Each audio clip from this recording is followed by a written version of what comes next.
Hello नमस्कार दोस्तों। स्वागत है आप लोग सभी को अपने YouTube channel bright future live में।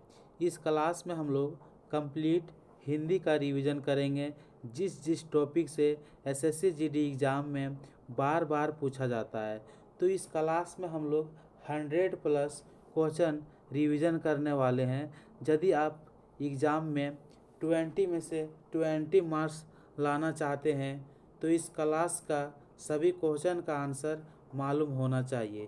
तो इस क्लास का पहला क्वेश्चन है, संज्ञा को किस नाम से जाना जाता है।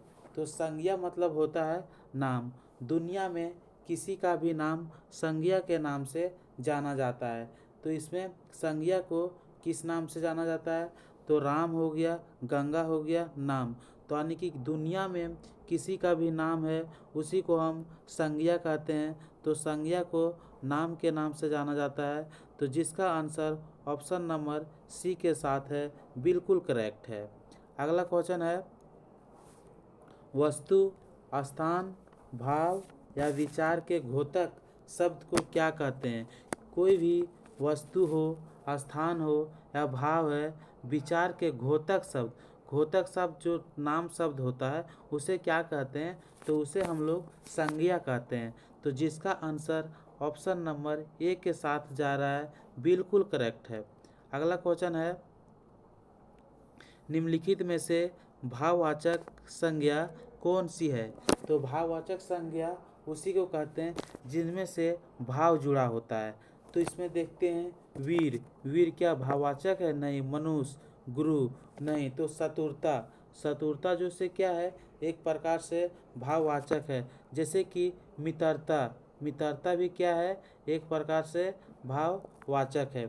अगला क्वेश्चन है, निम्नलिखित में से कौन सा शब्द व्यक्तिवाचक संज्ञा है। तो व्यक्तिवाचक संज्ञा जो होता है सो क्या होता है, व्यक्तिवाचक को बोलते हैं प्रॉपर, प्रॉपर नाउन बोलते हैं।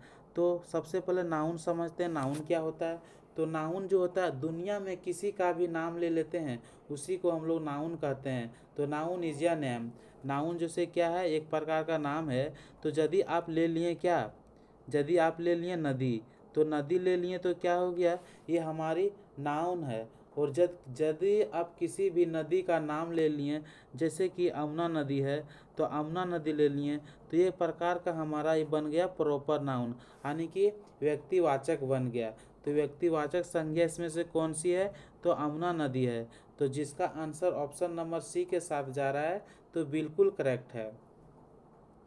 अगला क्वेश्चन है, कौन सा शब्द भाववाचक संज्ञा नहीं है। तो भाववाचक मतलब क्या होता है, एक प्रकार से इसे हम टच भी नहीं कर सकते हैं। लड़ाई करना क्या है, भाववाचक है। और चतुराई क्या है, एक प्रकार से दिख रहा है कि भाववाचक है, यानी कि भाववाचक संज्ञा है। उत्तराई जो होता है से क्या है, एक प्रकार के भाववाचक है। ये मिठाई जो से क्या है, तो मिठाई तो इसको हम टच कर सकते हैं ना। तो मिठाई जो से क्या होता है, एक जातिवाचक संज्ञा में आता है। जैसे कि आप देखो, मिठाई हो गया, तो जब मिठाई का नाम ले लेंगे तब फिर उसमें कौन सा आ जाएगा, व्यक्तिवाचक आएगा। तो ऑप्शन नंबर जिसका ए के साथ जा रहा आंसर बिल्कुल सही है।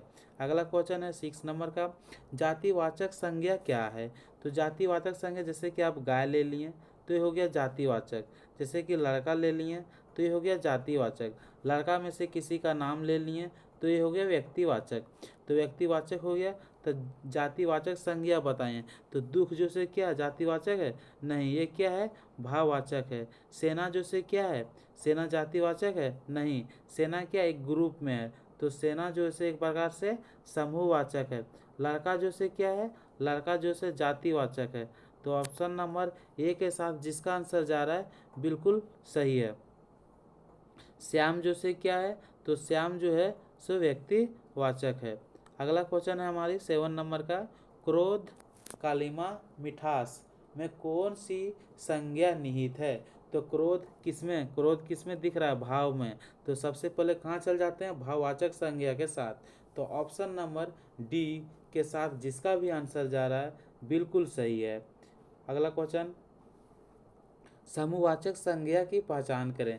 तो समूह की वाचक संज्ञा वाचक मतलब क्या होता है, जो ग्रुप में रहता है। तो टीम, टीम किस में रहता है, ग्रुप में रहता है। तो जिसका आंसर ऑप्शन नंबर ए के साथ जा रहा है तो उसका आंसर बिल्कुल सही है। अगला क्वेश्चन है 9 नंबर का, संज्ञा के स्थान पर प्रयुक्त होने वाले शब्द को क्या कहते हैं? यदि उसका घर में यदि पिता नहीं है तो पिता कहीं गया है काम से और उसका घर में बेटा है, तो कोई आदमी आया उसको खोजने के लिए, तो उसका बेटा पूछता है कि क्या हुआ, पापा नहीं है तो मैं हूँ ना, क्या काम है बता दीजिए। तो संज्ञा के स्थान पर प्रयुक्त होने वाला शब्द को क्या कहलाता है? तो वो सर्वनाम यानी कि प्रोनाउन कहलाता है। नाउन के बदले किसका यूज किया जाता है? प्रोनाउन के यूज किया जाता है। तो संज्ञा के स्थान पर प्रोनाउन हो गया, जैसे लड़का हो गया तो लड़का को इंग्लिश में क्या लिखते हैं? बॉय लिखते हैं। और लड़के के बदले क्या हो जाएगा? लड़का, तो लड़का को जैसे लिखते हैं राम, तो राम आ गया, ये जातिवाचक हो गया। तो लड़का आ गया, राम आ गया, तो राम को हम लिखते हैं राम, लेकिन राम के बदले क्या लिखते हैं? तो जैसे कि राम क्या है? पुल्लिंग या स्त्रीलिंग। तो पुल्लिंग स्त्रीलिंग में जब फीमेल है तो राम जैसे मेल है, तो राम के बदले क्या यूज करेंगे? ही यूज करेंगे, क्योंकि लड़का है। तो राम के बदले क्या आया? नाम के बदले ही आया, तो ये हो गया मेरा प्रोनाउन हो गया। तो इसी के जगह सर्वनाम का यूज करते हैं। तो जिसका आंसर ऑप्शन नंबर ए के साथ जा रहा है बिल्कुल सही है। अगला क्वेश्चन पूछा जाता है, मुझे किस प्रकार का सर्वनाम है, ठीक है। तो सर्वनाम जो होता है, प्रोनाउन जो है 3 प्रकार के होता है। एक होता है उत्तम पुरुषवाचक, एक होता है मध्यम पुरुषवाचक, एक होता है अनपुरुषवाचक। तो यदि आप यहाँ हो गए हम, कौन हो गया यहाँ पे? यहाँ पे हो गया हम, यहाँ पे हो गया आप, और यहाँ पे हो गया अन। तो हम बात कर रहे हैं आपसे, आप हमसे बात कर रहे हैं। जब हम और आप इसके बारे में बात करते हैं, दूसरे के बारे में, तो हम हो गए हैं उत्तम पुरुष, आप हो गए हैं मध्यम पुरुष, और जो तीसरा के बारे में बात कर रहे हैं वो हो गया अनपुरुष। तो मुझे किस प्रकार का सर्वनाम है? तो सर्वनाम जैसे मुझे यानी कि मैं अपने के लिए यूज किया हूँ, तो ये हो जाएगा उत्तम पुरुषवाचक। तो जिसका आंसर कुल मिलाकर ऑप्शन नंबर ए के साथ जा रहा है बिल्कुल सही है। अगला क्वेश्चन है, सर्वनाम के कितने प्रकार होता है? जो प्रोनाउन होता है, सर्वनाम जो होता है सो कितना प्रकार का होता है? तो सर्वनाम जो होता है सो 6 प्रकार के होता है। लेकिन क्वेश्चन पूछा जाता है कि संज्ञा जो से कितने प्रकार का होता है, नाउन जो है सो कितना प्रकार के होता है? तो नाउन जो है सो 5 प्रकार का होता है। अगला क्वेश्चन है, निश्चयवाचक सर्वनाम कौन सा है? तो निश्चयवाचक मतलब होता है फिक्स कर लेना। क्या कर लेना? फिक्स कर लेना। कौन, क्या, कुछ, कौन, या। तो जैसे बोलते हैं दिस इज माई टेबल, यानी कि यह कुर्सी जो से मेरा है, यह कुर्सी जो से मेरा है। तो यह हो गया वह कुर्सी जो से मेरा है। तो यह और वह जहाँ दिखे तो ये क्या होता है? निश्चयवाचक सर्वनाम। तो यह क्या है? निश्चयवाचक सर्वनाम है। तो जिसका आंसर ऑप्शन नंबर डी के साथ जा रहा है बिल्कुल सही है। अगला क्वेश्चन है, इनमें से अनिश्चयवाचक सर्वनाम कौन सी है? अनिश्चयवाचक मतलब होता है, या निश्चयवाचक यानी कि यह निश्चित नहीं है, फिक्स नहीं है, यानी कि इसके बारे में नहीं जानते हैं। तो कोई आ रहा है, कोई आया है, तो ऑप्शन नंबर सी के साथ होगा अनिश्चयवाचक सर्वनाम। तो जिसका आंसर ऑप्शन नंबर सी के साथ जा रहा है बिल्कुल सही है, किसी को दिक्कत नहीं होना चाहिए। अगला क्वेश्चन है 14 नंबर का, यह घोड़ा अच्छा है, इस वाक्य में यह क्या है? तो यह अभी बताएं, यह घोड़ा अच्छा है, तो यह क्या है? संज्ञा है, सर्वनाम है, विशेषण है। तो ये सर्वनामिक विशेषण है। क्या है? सर्वनाम के यानी कि नाउन के जगह ये तो प्रोनाउन के जैसा यूज हो रहा है। इसमें से क्या बता रहा है? विशेषण। तो विशेषण मतलब क्या होता है? वही एक दूसरे के बारे में बताना। तो यह घोड़ा अच्छा है, तो ये विशेषण के रूप में काम कर रहा है। तो ऑप्शन नंबर जिसका डी के साथ जा रहा है वो बिल्कुल सही है। ऑप्शन नंबर जिसका डी के साथ जा रहा है वो बिल्कुल सही है। अगला क्वेश्चन है 15 नंबर का, संबंधवाचक सर्वनाम जो से क्या है? तो संबंधवाचक मतलब होता है, संबंध मतलब होता है रिलेशन। क्या होता है? रिलेशन होता है। तो वह, कोई, कौन, कौन। तो जो आ रहा है वह मेरा भाई है, जो आ रहा है वो मेरा सिस्टर है। तो जो क्या बता रहा है? रिलेशन बता रहा है। तो जिसका आंसर ऑप्शन नंबर सी के साथ जा रहा है बिल्कुल सही है। अगला क्वेश्चन है, जो शब्द क्रिया की विशेषता प्रकट करते हैं उसे क्या कहते हैं? तो जो शब्द क्रिया के बारे में यानी कि वर्ब के बारे में कुछ बताती है उसे क्या कहते हैं? तो उसे हम लोग क्रिया विशेषण कहते हैं। तो जिसका आंसर ऑप्शन नंबर ए के साथ जा रहा है, बिल्कुल सही है। जैसे कि मेरी मेरी मेरी अच्छी मेरी परीक्षा अच्छी गई। तो जैसे कि बोलते हैं कुछ भी, मेरी पढ़ाई अच्छी चल रही है, तो मेरी पढ़ाई जो से अच्छी चल रही, पढ़ाई अच्छी चल रही है। तो चल रही है, तो चल रही है क्या है? वर्ब है। तो बताया क्या? अच्छा बताया, यानी कि गुड बताया। तो इस प्रकार से क्या हो गया? यह क्रिया विशेषण है। तो जिसका आंसर ऑप्शन नंबर ए के साथ जा रहा है, तो बिल्कुल सही है, कोई भी डाउट नहीं रहना चाहिए। अगला क्वेश्चन है, संगीता प्रतिदिन पढ़ती है, इस वाक्य में क्रिया विशेषण की पहचान करें। तो संगीता जो से प्रतिदिन पढ़ती है, तो इस वाक्य में क्रिया विशेषण क्या है? तो प्रतिदिन, प्रतिदिन तो देखते हैं, संगीता प्रतिदिन पढ़ती है, तो संगीता क्या करती है? पढ़ती है। पढ़ती है से क्या? ये तो वर्ब है। तो क्रिया विशेषण इसमें से ये है, कब पढ़ती है? रोज पढ़ती है, प्रतिदिन पढ़ती है। तो ऑप्शन नंबर बी के साथ जिसका आंसर जा रहा है, बिल्कुल सही है।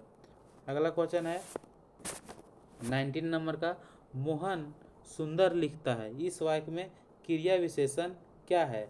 तो मोहन लिखता है, तो कैसा लिखता है? सुंदर लिखता है। तो इस वाक्य में क्रिया विशेषण जो है सो सुंदर सुंदर है। अगला क्वेश्चन है, परिश्रम का विलोम शब्द क्या है? अब हम लोग दूसरे टॉपिक पर बढ़ गए हैं। अब हम लोग देखेंगे कि विलोम शब्द मतलब होता है कि उल्टा शब्द। यह टॉपिक से हर बार एग्जाम में 2-3 क्वेश्चन पूछा जाता है। परिश्रम का विलोम शब्द क्या है, इससे क्वेश्चन पूछ लिया जाता है। इसमें स्पेलिंग करेक्ट से 2-3 क्वेश्चन पूछा जाता है। तो परिश्रम का विलोम शब्द क्या होता है, यानी कि उसका उल्टा क्या होता है? तो परिश्रम कर रहा है तो उसको ना परिश्रम करना, तो उसका आंसर जो हो जाएगा सो विश्राम हो जाएगा, यानी कि तुम सो जाओ, परिश्रम क्यों कर रहे हो। अगला क्वेश्चन है, अनिवार्य का विपरीत शब्द क्या होता है? अनिवार्य का यानी कि क्या होता है कि अनिवार्य का विपरीत शब्द जो होता है सो ऐच्छिक होता है। क्या होता है? ऐच्छिक होता है। तो जिसका आंसर कुल मिलाकर ऑप्शन नंबर बी के साथ जा रहा है, बिल्कुल सही है। 22 नंबर का क्वेश्चन है, प्रतिकूल का विलोम शब्द क्या होता है?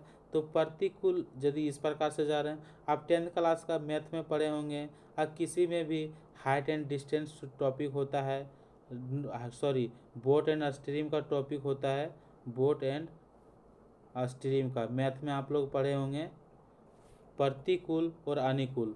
तो जब प्रतिकूल इधर से जा रहा है और अनुकूल जो से इधर से जा रहा है, तो ये क्या हो गया? प्रतिकूल अनुकूल, यानी कि एक दूसरे के उल्टा जाना। तो प्रतिकूल का विपरीत शब्द क्या हो जाता है? अनुकूल शब्द हो जाता है। अगला क्वेश्चन है, चिरंतन का सही विलोम शब्द क्या है?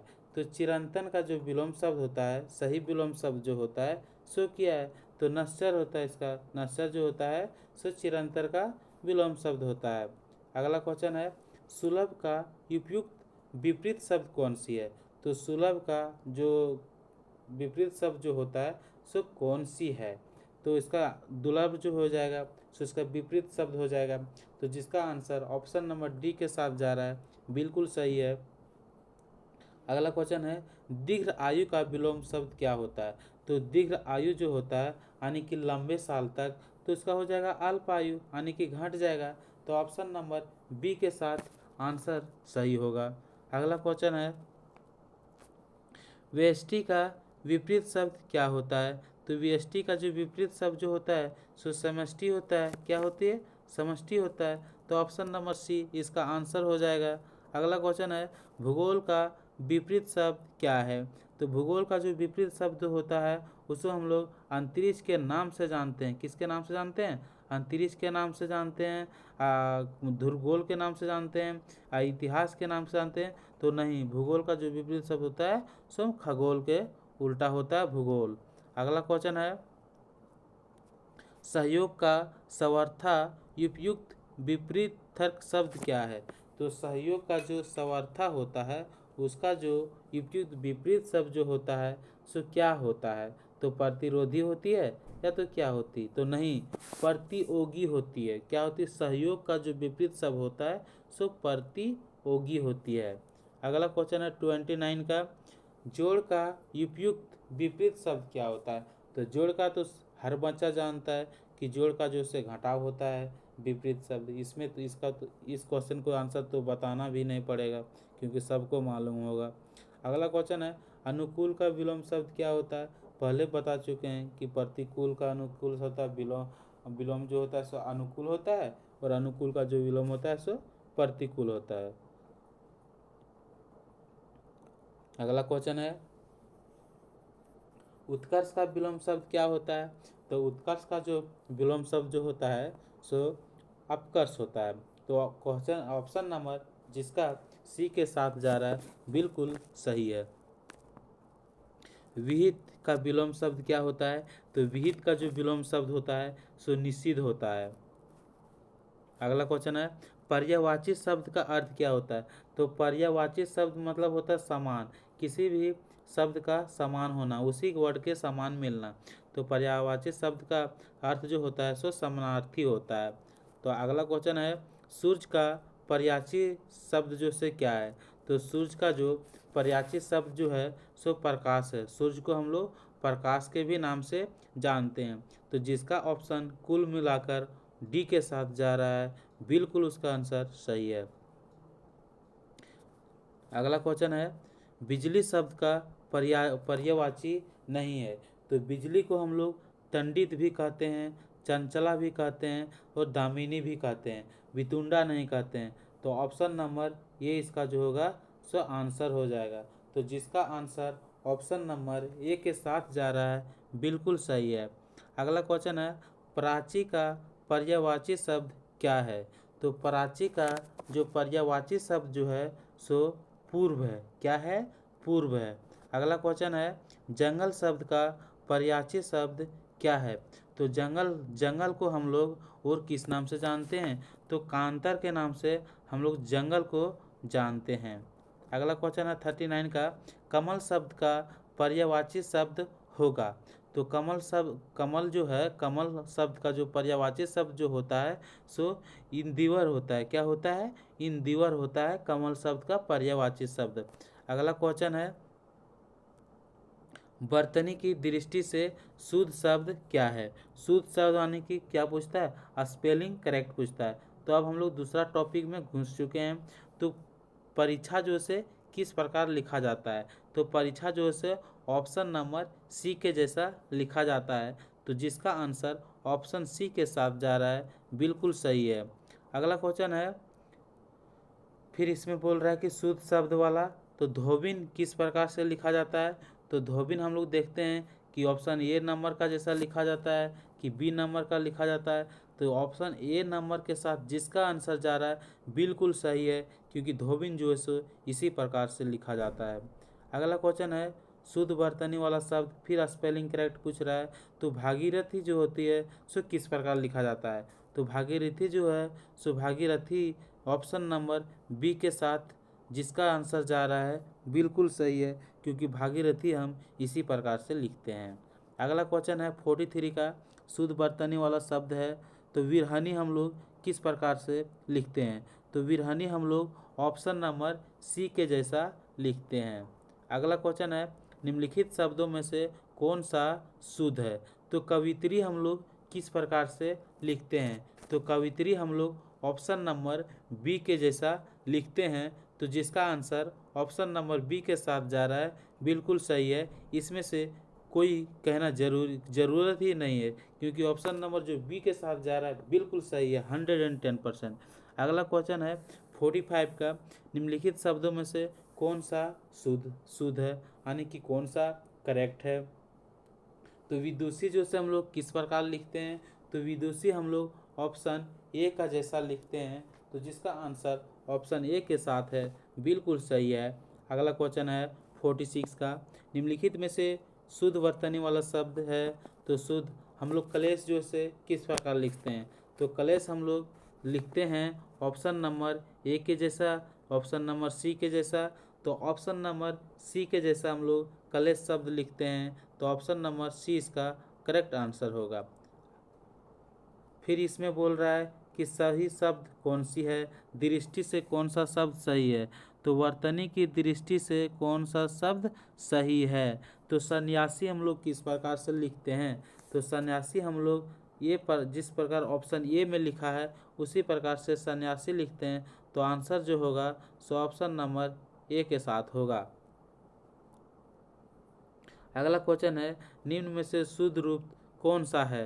तो शुद्ध रूप हतोत्साहित हम लोग किस प्रकार से लिखते हैं, तो हतोत्साहित जो होता है हतोत्साह होता है, तो हतोत्साह नहीं, तो हम लोग क्या लिखते हैं, हतोत्साहित लिखते हैं। तो ऑप्शन नंबर बी के साथ जिसका आंसर जा रहा है बिल्कुल सही है। अगला क्वेश्चन है, शुद्ध रूप में कौन सी है। प्रदर्शी हम लोग किस प्रकार लिखते हैं, तो प्रदर्शनी हम लोग जो लिखते हैं प्रदर्शनी नहीं लिखते हैं, प्रदर्शनी जो लिखते हैं सो ऑप्शन नंबर बी के जैसा लिखते हैं। तो जिसका आंसर ऑप्शन नंबर बी के साथ जा रहा है बिल्कुल सही है। अगला क्वेश्चन है, मानवीकरण हम लोग किस प्रकार से लिखते हैं, तो मानवीयकरण हम लोग जो से ऑप्शन नंबर बी के जैसा लिखते हैं। तो जिसका आंसर ऑप्शन नंबर बी के साथ जा रहा है बिल्कुल सही है।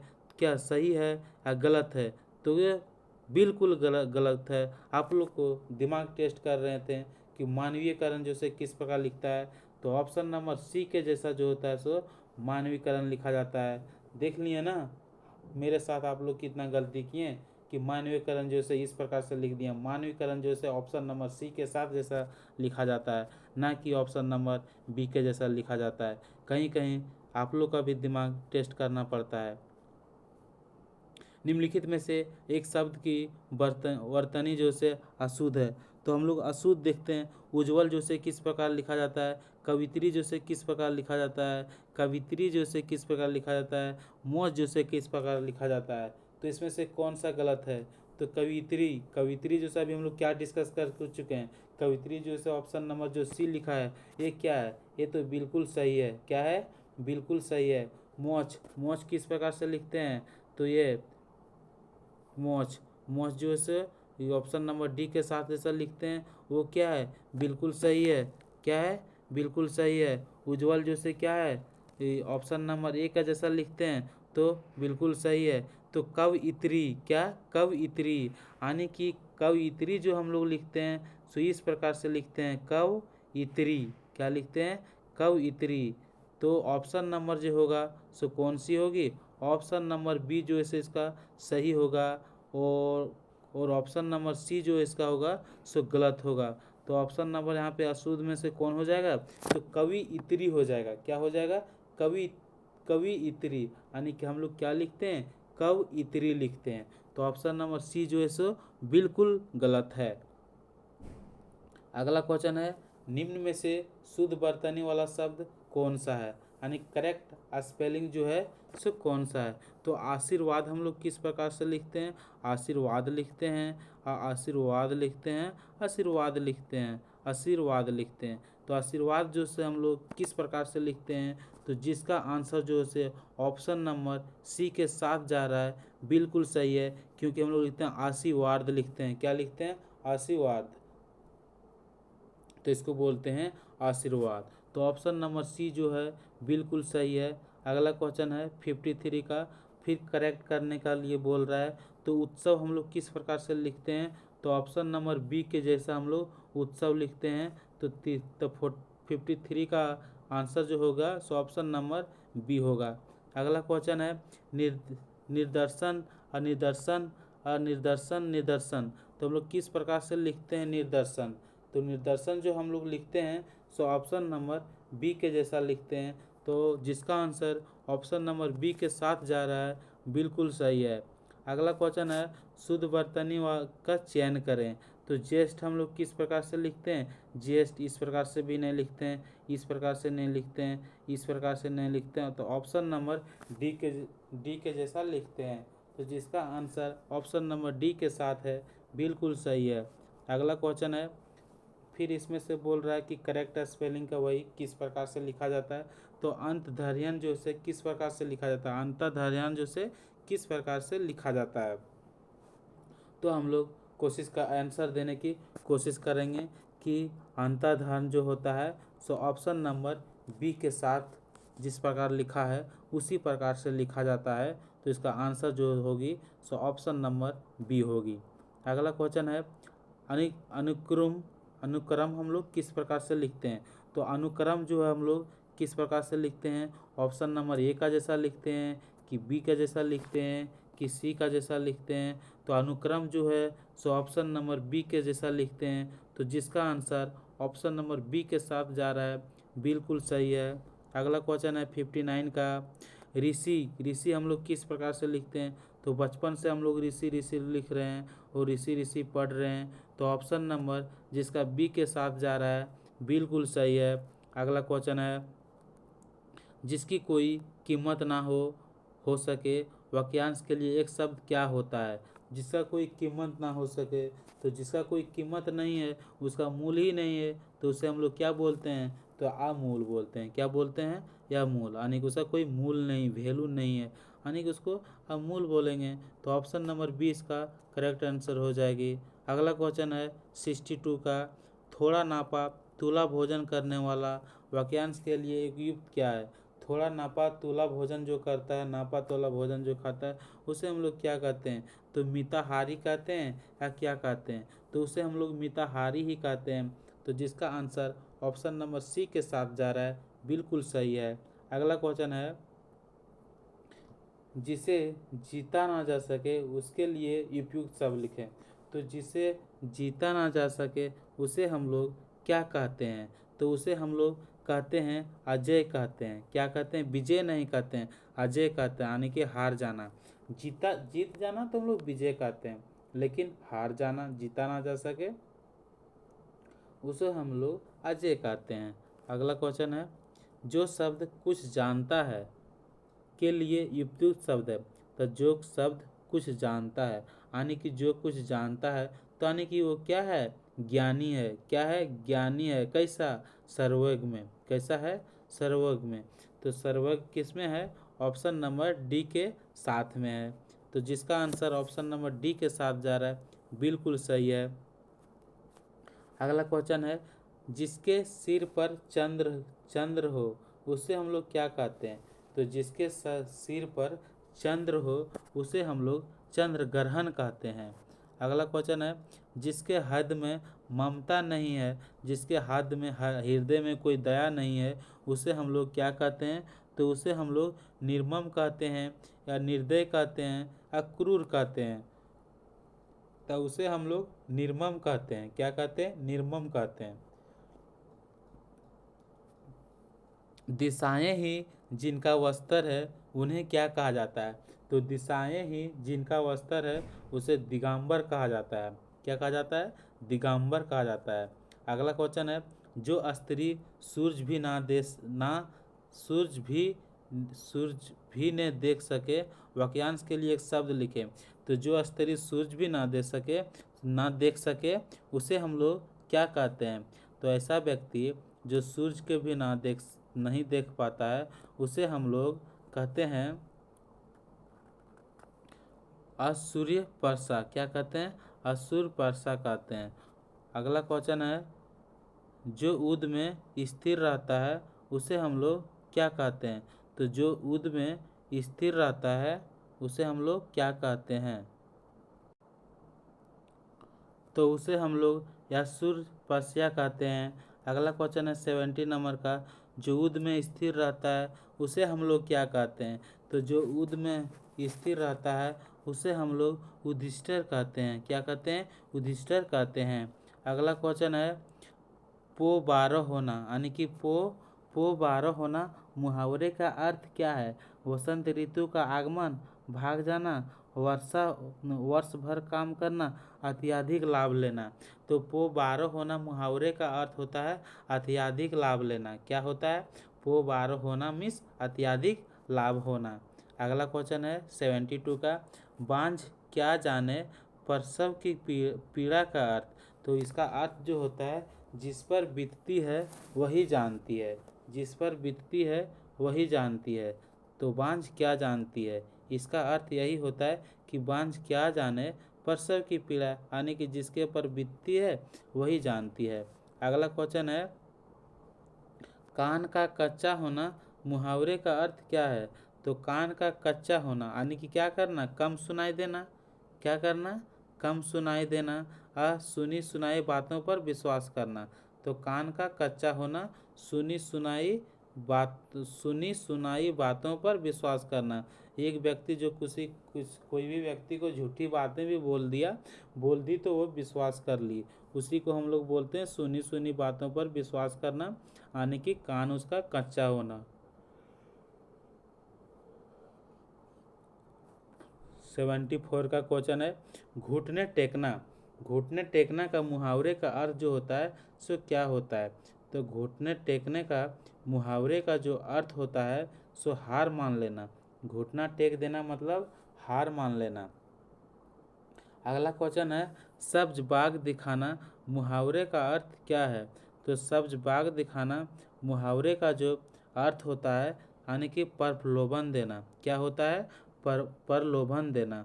सब्ज बाग दिखाना मतलब प्रलोभन देना। अगला क्वेश्चन है, खुदा गंजे को नाखून ना दे लोकगीत का अभिप्राय क्या है? तो खुदा गंजे को नाखून ना दे, खुदा गंजे को जो है सो नाखून ना दे। तो अत्याचारी को शक्ति नहीं मिलना चाहिए। जो अत्याचारी करता है उसको शक्ति नहीं मिलना चाहिए, इसीलिए कहता है कि खुदा गंजे जो है उसको नाखून ना दे, ताकि वो अत्याचारी को शक्ति नहीं मिलना चाहिए जो दूसरे को परेशान कर सके। तो जिसका आंसर ऑप्शन नंबर डी के साथ जा रहा है, बिल्कुल सही है। अगला क्वेश्चन है, कभी नाव गाड़ी पर कभी गाड़ी नाव पर, कभी नाव गाड़ी पर कभी गाड़ी नाव पर का इसका सही जो निकलता है सो क्या निकलता है? एक से स्वभाव वाले होना, भलाई करना, एक दूसरे की सहायता करना। तो एक दूसरे की सहायता करना होता है इसका मुहावरे, कि कभी नाव गाड़ी पर कभी गाड़ी जो से नाव पर, यानी एक दूसरे को क्या कर रहा है, सहायता कर रहा है। तो ऑप्शन नंबर बी के साथ इसका आंसर सही है। अगला क्वेश्चन है, एक हाथ से ताली नहीं बजती है। तो एक हाथ से ताली नहीं बजती है यानी कि इसके मतलब जो से क्या निकल के आती है? इसका मतलब आती है कि शत्रुता जो दोनों पक्षों की गलती से होती है। किसी भी कार्य में जब लड़ाई झगड़ा होता है तो दो पक्ष से होती है, इस दोनों पक्षों से होती है। तो जिसका आंसर ऑप्शन नंबर ए के साथ जा रहा है, बिल्कुल सही है। अगला क्वेश्चन है 80 नंबर का, उड़ती चिड़िया के पंख गिनना मुहावरे का सही अर्थ होगा। तो उड़ती चिड़िया का पंख गिनना, जो आसमान में जब चिड़िया उड़ रही है उसका पंख गिनना क्या संभव है? संभव तो नहीं है ना। तो उसका अर्थ जो से क्या निकल कर आएगा? तो उसका अर्थ निकल कर है आना आएगा कि असंभव कार्य करना। उड़ती चिड़िया का पंख गिनना कैसा कार्य है? तो असंभव कार्य है।